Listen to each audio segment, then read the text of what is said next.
ya que estamos, le pedimos a Daniel que haga una devolución del artista que nos tocó en la semana, que inclusive contabas una anécdota especial que tiene que ver con De la Sota también.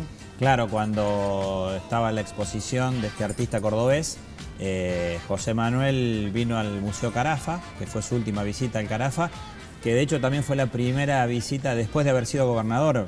Todos saben que De la Sota hizo una gran obra y destinó mucho de su obra a los museos, y el Carafa fue uno de los que él intervino en su gestión. Y esa noche él vino invitado por Julio Chávez, sí, actor que a su vez es escultor, es pintor, a ver la muestra. Y esa noche había, además de la de Chávez, 4 muestras más. La de este actor cordobés, Yalovsky, Marta Minujín y dos artistas más. Sí. Y De la Sota recorrió ahí lo estamos viendo, inclusive, todas las muestras. Sí. Bueno, ahí está. Y se quedó prendado. Y la verdad, yo por eso cuando vi la obra y lo vi acá en el estudio, me emocioné mucho porque recordé ese momento. Y De la Sota llegó para estar un ratito a las 8 de la noche y se fue como a la 1 de la mañana porque recorrió toda la obra, muchísima gente se acercó a demostrarle su afecto, su respeto, y fue su última visita al Carafa, por eso tiene un toque especial y lo traemos a colación también. Verlo acá. Claro. Bueno, te llevo de un tema a otro. El transporte ha generado gran preocupación en la ciudad de Córdoba, a pesar de que a los choferes se le pagó ese incremento que estaban solicitando, que estaba previsto en paritarias, solidariamente igual no prestaron servicio. Y muchos se preguntaron, bueno, ¿por qué no se puso en definitiva esta ley de servicio esencial en marcha? ¿Qué pasó? Bien. La ley de servicios esenciales es una ley nueva en la provincia, es una ley que tiene pocos meses de reglamentación. Esta ley contempla, entre otras cosas, una comisión de especialistas, expertos, notables, que se reúnen ante la convocatoria por un conflicto que afecte los servicios esenciales, entre los cuales está la seguridad, el transporte, la energía. Bueno, en este caso, primero que este conflicto tiene un origen de un conflicto nacional, y en segundo lugar que fue un paro que se hacía en la hora de menor consumo del transporte, pero que afectaba a una gran población de trabajadores que en esa franja horaria se mueven. Sí, 27.000. Claro, y son los que necesitan, los que cubren guardias, los que cubren servicios de mucha importancia. Lamentablemente, la consecuencia tiene que ver con esta política de subsidios que el gobierno hace 3 años no resuelve y que en algún momento debería haber resuelto, y que puso, algunos dicen que fue un lockout patronal. El mismo intendente, ¿no? Así lo dejó ahora tardíamente la municipalidad aplica una multa millonaria. Digo tardíamente y no lo digo con ánimo destructivo, sino lo digo, pasó en el conflicto anterior que fue muy grave de la UTA, que fue salvaje, que fue donde ni siquiera... Pero aparte ni siquiera los delegados gremiales estaban de acuerdo entre sí, y no se puede reaccionar tarde. Quien debe iniciar el proceso de denuncia en primer lugar es el municipio, pero el municipio tiene que actuar primero sobre los que tienen la concesión del servicio. Y queda a las claras, siempre como balance después de estos conflictos, que da la impresión que hace tiempo el municipio es como que se preocupa más por cuidar los intereses de las empresas concesionarias que por defender los derechos de los usuarios. No hay ninguna ley de servicios esenciales que pueda funcionar si quienes deben garantizar el cumplimiento de un contrato, que en este caso es la municipalidad, con sus concesionarios, no tienen responsabilidad. Bueno, igual hay opiniones encontradas ahí, porque desde el municipio dicen o aseguran que ellos pidieron desde la conciliación obligatoria hasta que se ponga en marcha la ley de servicios esenciales, desde el Ministerio de Trabajo de acá. La UTA tiene una particularidad, Cruz, y creo que todos lo aprendimos el año pasado con el prolongado conflicto que hubo, que es un gremio que tiene una conducción nacional. Y justamente las jurisdicciones son por ahí las que determinan estos conflictos. Está pasando también con el conflicto de Luz y Fuerza, que ahora, como es un convenio colectivo de trabajo lo que está en discusión, no los quiero aburrir, pero tiene que ver con un servicio esencial, se está dirimiendo en el Ministerio de Trabajo de la Nación. Por eso lo que argumentó, creo con buen fundamento, el Ministro de Trabajo de la provincia fue que este conflicto tenía un origen en una discusión que debía dirimirse en el Ministerio de Trabajo de la Nación y no en Córdoba. Pero el municipio, reitero, entiendo yo, debería haber tomado medidas antes del conflicto porque fue un conflicto muy anunciado. Sí, absolutamente. Bueno, y siempre los usuarios, ¿no? En el medio, son los que terminan pagando el pato, en este caso más que rehenes, víctimas. Exacto, absolutamente, víctimas. A mí me sorprende porque independientemente del conflicto en particular de hoy, es que realmente demuestra que a pesar de que como hubo un aumento muy importante en todo el transcurso de estos últimos años del valor del boleto. Y sí sigue mostrando que a pesar de que aumente de una manera exponencial como aumentó el boleto, no se soluciona el problema. Yo, la verdad que obviamente debe ser muy complicado, pero resulta muy paradójico que no se pueda solucionar algo que es, creo que una de las grandes demandas que tenemos los cordobeses es un buen sistema de transporte que incluso puede llegar hasta solucionar el otro problema que hay hoy en día, que es el congestionamiento que hay en el centro. Claro. O sea, si vos tuvieses un sistema de transporte que funcionase, No usaríamos tanto. no es necesario venirte en auto al centro. Claro. Entonces,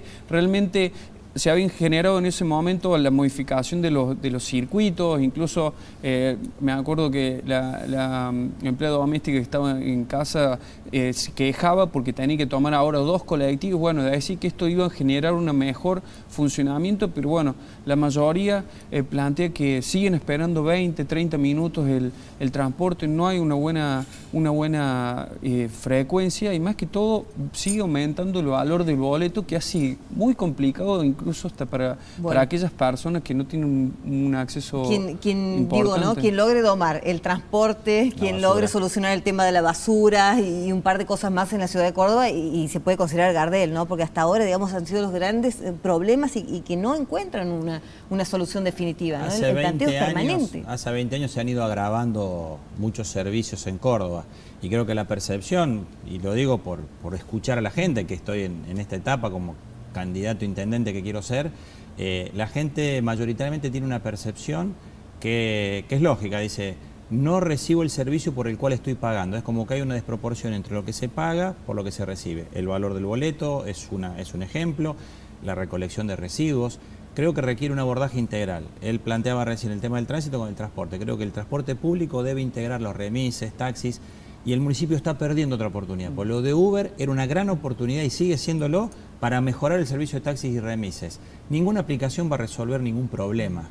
El problema se resuelve con decisiones políticas, con planificación, con estrategia y sobre todo pensando en el usuario. Claro. El usuario es el cliente de un servicio. Así es. Yo no creo que haya desidia, ¿no? No creo que haya desidia por parte de ningún gobernante. Pero bueno, hay algo más que ajustar, digamos, para que esto tenga, en definitiva, una solución, alguna estrategia. Incluso también adaptándose a los tiempos. Claro. Todos nos hemos ido adaptando. Si hablamos en el ámbito, por ejemplo, comercial, el comerciante minorista pequeño se adaptó, puso terminales electrónicas, maneja las tarjetas, como hoy no puede ocurrir de que se use a través de una aplicación. Claro. Una aplicación no va a eliminar el uso, sino que enriquece y es adaptarnos, porque si no el consumidor final está adelantado en tiempos y en formas. A todos nos cuesta, ¿no? Digamos, ayornarnos a lo que se viene. Me imagino que los comerciantes, bueno, habrán tenido que estar obligados a usar Postnet y ahora seguramente estarán más que satisfechos, un beneficio. Pero ahora, ¿cómo adaptarnos a comer con lo que hay en casa, ¿no? ¿Cómo las está arreglando la gente con la comida? Porque es lo que más impacta. Uno tiene la posibilidad de ir a un supermercado, a un almacén, y se da con que los precios se van por las nubes y compra 2 o 3 cosas y son 500 pesos. Es que hoy acá también hay que trabajar mancomunadamente. Por un lado, por supuesto, se coincide, no hay una política por parte del orden nacional de tener una canasta básica accesible, porque bueno, la herramienta que se trabaja es precios cuidados, 5.000 artículos, 50.000 artículos que no hace falta que sean tantos. Tuvo la intención de trabajar con un empresariado que las empresas pusieran los artículos que ellos más o menos considerasen. Cera para pelo, qué sé yo, ¿no? Entre los cuidados. O sea, un brillametal. No nos haría falta en estas crisis un brillametal. Los precios cuidados, desde un principio desde la entidad se dijo, no son los precios más económicos, no es el listado más conveniente. Incluso hoy por hoy los supermercados e hipermercados no están visibles. Bueno, no es un programa, no es una herramienta suficiente incluso para todos, para todo el público consumidor. No hay una animosidad de sentarse a hablar con ese empresariado hoy por hoy. Pocas son las empresas que nos proveen de alimentos a toda la Argentina. O sea que si habría voluntad sería fácil convocarlos.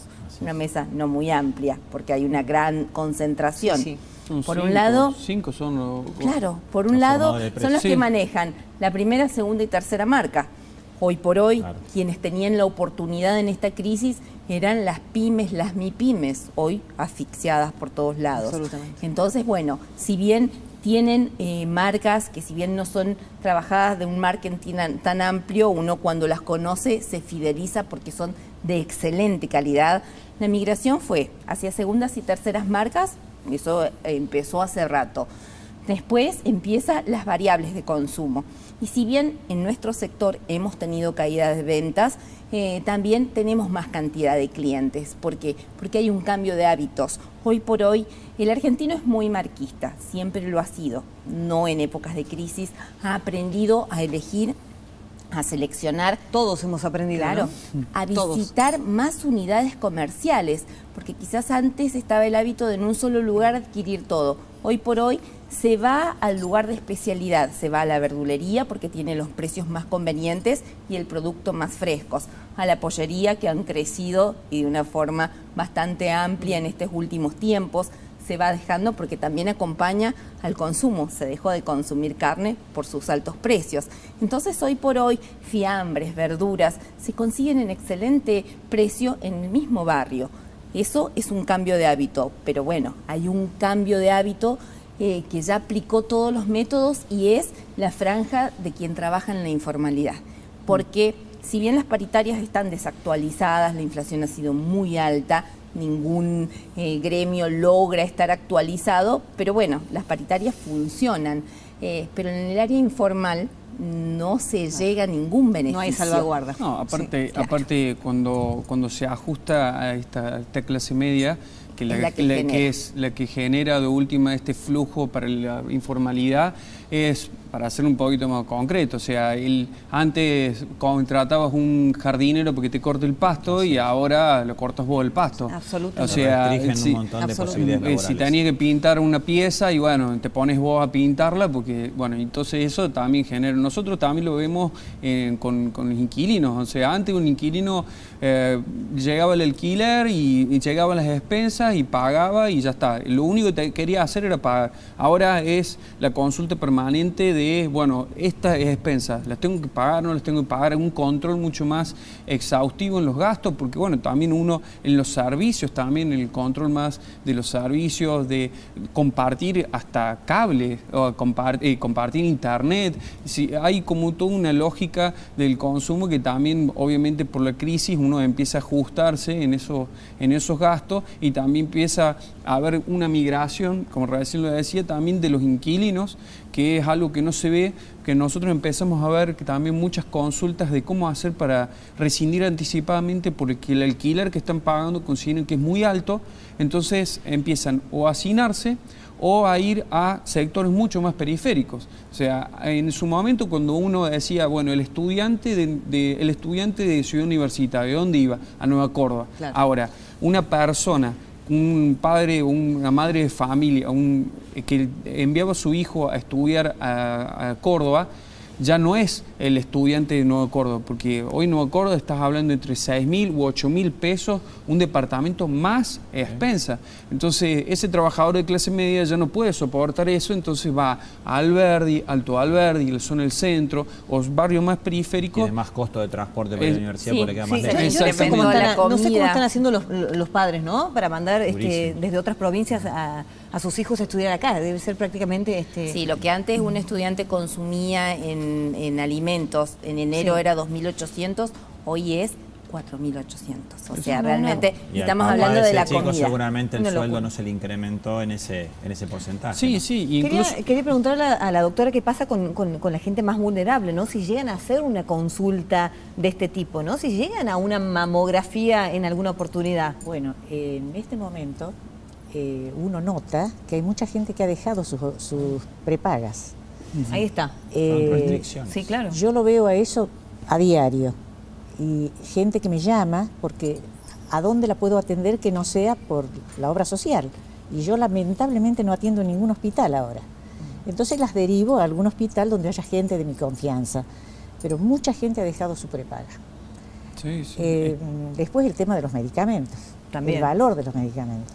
Claro. Es muy alto y bueno, hay que tratar de recetar cosas que estén más acorde a a la situación económica O sea de que este momento. los mismos médicos se tienen que ayornar, ¿no?, a lo que está sucediendo. Sí, sí. Ahora, recién me decía que hay más consultas, más detecciones del cáncer de Sí. mama, pero al mismo tiempo en la región hay más mortalidad también, ¿no? Después de Uruguay, si no me equivoco, la Argentina es uno de los países con mayor mortalidad De cáncer de mama. de cáncer de mama. Yo no sé la diferencia que hay entre Uruguay y Argentina, pero yo creo que la mortalidad del cáncer de mama en el mundo, en las mujeres, es una de las muertes más, de las principales causas de las de muerte. principales. Sí. No te podría dar una estadística, pero es la realidad. El cáncer de mama, el cáncer de cuello uterino y algunos cánceres de piel que son de alto... Y siempre hablamos de la mujer, ¿no? Inmediatamente la vinculamos, pero entiendo Sí. también que el cáncer de mama se da en el hombre. Se da en y el que- hombre Y que que- las consultas debieran ser igual. Exactamente igual. El hombre, antes eran mucho menos la cantidad de consultas. Por ejemplo, se hacían aproximadamente 1.500 consultas de cáncer de mama en un año. Estoy hablando de Estados Unidos, Sí. que es donde más había. En la Argentina son menos, pero ha ido aumentando progresivamente. Yo, por ejemplo, este año tuve 3 casos de cáncer de mama en el hombre. Y 2 de ellos provenían del campo, gente económicamente bien, pero muy expuestos a los agroquímicos. Ajá. ¿Y cuánto juega, digo, en las enfermedades en general el estrés, ¿no? Esta locura que estamos viviendo. Sí. Bueno, de todas maneras... ¿Es compatible con, Sí, el estrés creo que aumenta el riesgo de cualquier enfermedad. o la potencia? O, Sí, porque el Sí. estrés produce la secreción de muchas hormonas, los corticoides endógenos, que favorecen muchos de los procesos que terminan teniendo resultados negativos. Ahora, Claro. qué responsabilidad que tenemos todos, ¿no?, en la lucha del cáncer de mama, ¿no?, particularmente, porque, digo, en la familia, o uno como marido tiene que obligar a su mujer o a sus mujeres de casa a hacerse los controles. Me parece que se Debería necesita ser la prioridad, y también más allá de lo fuerte y de lo bien que se ha trabajado Sí. en este mes de la concientización, creo que nos corresponde a todos desmitificar la palabra cáncer, Así es. porque incluso está asociada a la muerte y al ya no es miedo, así. Y no genera. es así. Y no es así. Porque justamente lo que yo les decía hace un rato, que el diagnóstico precoz, el hecho de que la gente se controle, puede significar la curación de un cáncer de mama. Bueno, Eso lo- como lo se que ha pa- evolucionado Llegar hoy antes. por hoy. Sí, Exacto. lo que pasa es que hay todavía una cuestión de que la medicina ha avanzado muchísimo. Muchísimo, muchísimo. Bueno, yo tuve la leucemia cuando era chico y era una cuestión muy complicada, pero hoy en día, si uno tiene las actitudes Por y, supuesto. y las cuestiones preventivas, te permite también que eso sea mucho más posible una curación. O sea, Sí. lo que pasa es que antes Sí, te declaraban, sí. o sea, Por te eso- diagnosticaban Prevención. cáncer y Prevención, ya era... fundamental. Por eso es bueno el acceso a la salud Ahí siempre. está. Seguro. Ahí está. Además, Bueno. las drogas nuevas que hay son excelentes. Nosotros nos estamos yendo ya y último y muy concreto, ¿cuándo se larga la carrera, digamos, por los gobiernos, sea en la provincia, en la intendencia? Bueno, todos sabemos que el año que viene es un año electoral. Absoluto. No hay cronograma electoral, solo hay un programa nacional fijo por Sí. ley, que es las PASO en agosto y las elecciones presidenciales en octubre. Primera y segunda vuelta si lo hubiere. A nivel provincial y a nivel municipal todavía no está fijado.